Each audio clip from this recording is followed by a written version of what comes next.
Hello guys, welcome back to a brand new video, and I thought I'd try something different today.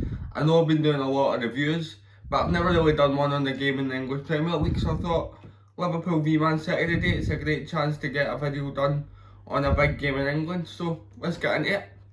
Liverpool, they got back Alisson, Fabinho and Henderson. They came back into centre half as well, so that was a real bonus for them going into the game. And Man City, they played without an unrecognised striker, so they had kind of a, I think it was like Foden through the middle, but I don't know if it was kind of a, like they were rotating between the front three, Sterling, Foden and Mahrez. I think they all kind of had a free role just to try and cause the Liverpool defence problems and run in behind, but no. The first 15 minutes started quite quiet, and you're thinking it's just one of these games in England where they build it up and build it up, and then it's going to be a major disappointment. The only real chance in the first 15 really was for Manny. It was a ball into the box by Trent Alexander-Arnold, and it was met by the head of Manny, and it just went wide. City looked as if they started slow. For me, it looked as if them not playing with a recognised striker was affecting them. They didn't seem to have the same energy, same tempo about the play. But no, they kind of get a chance out of nothing. Sterling makes a jinking run and he's brought down in the box and they've got a penalty. I was actually expecting Sterling to step up and take it, but it was Ilkay Gundogan who took the honour of taking the penalty, but he's absolutely blazed it into Rose's head. And I put down in my notes at that point, was it going to be a turning point? Liverpool did have a couple of chances after that. They had a free kick deflected wide, and Firmino forced Ederson into a save. He tipped one over the bar, but it went in at half time 0-0. Pretty, not a dull first half, but you was expecting better for the two sides that were involved.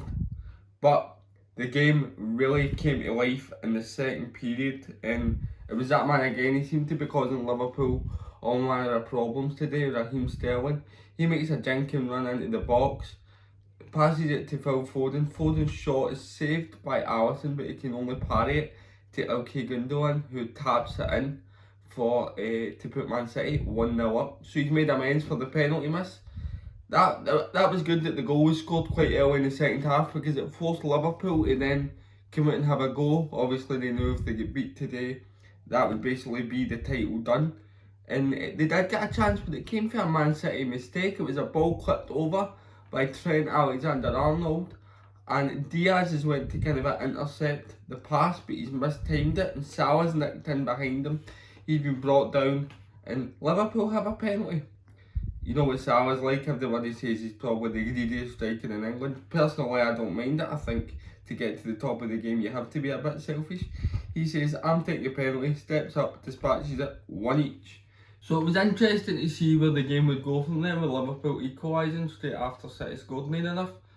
And I thought that Liverpool were going to be the ones in the ascendancy, given City's record at Anfield, and given the fact that they needed to win today really to keep themselves in with a shot at the title. But it was City who managed to get the next goal, and it came from a Liverpool mistake. Alisson, who is usually so assured at his feet, dillies and dallies on the ball, nearly gives it away to Gundogan, and then it finds its way back to him, and he hashes his clearance straight to Foden. Foden, another player who was terrific today, shows great composure and manages just to pick out Gundogan in the box for a tap in, 2-1 to City. So he's really made up for the penalty mistake with a brace. Then again, you're thinking Liverpool bounce back, it's Klopp, this is Liverpool v Man City, it's going to be ding dong for heat on him. But almost right away, Alisson makes another mistake. Fabinho passes the ball back to him, and he tries to give him it back when it's evident that there's a Man City player right beside him. Now I can kind of forgive him for the first one, because he's just mistimed his clearance, but the second one, the ball just came through that area, so he knows there's danger there, and he passes it straight to Bernardo Silva, who picks out Raheem Sterling at the back post to make it 3-1. At that point, the game's really done. Man City turn the screw, and it's a switch from the left to the right across to Foden. He cuts in and bends one in the top corner. 4-1 Man City, and they see the game out and go 10 points clear of Liverpool with a game in hand.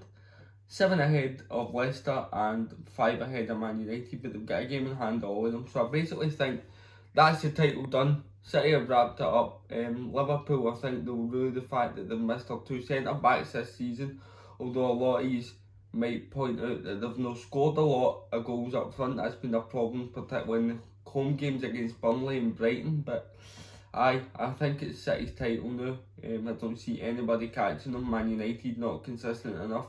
Leicester just don't have the firepower on the bench, and Liverpool are struggling to gain any momentum. So City for the title. I hope you've enjoyed this, guys. I'm going to be back on Wednesday with a couple of ideas for the channel, because I don't want you to think that I'm just going to be sitting here doing reviews constantly. It is difficult because we're in lockdown. We will have stuff like tier lists coming. I'll maybe bring you a few top 10s, but there's more that I will reveal on Wednesday, so tune in for that. And we're almost at 500 subscribers, so if you can, please subscribe. I'm 20 away. It'd be brilliant to get there in 5 months. That would be me averaging, 100 subscribers a month, so delighted with that. But no, hope you've enjoyed this, guys. Thanks, and I'll see you in the next one.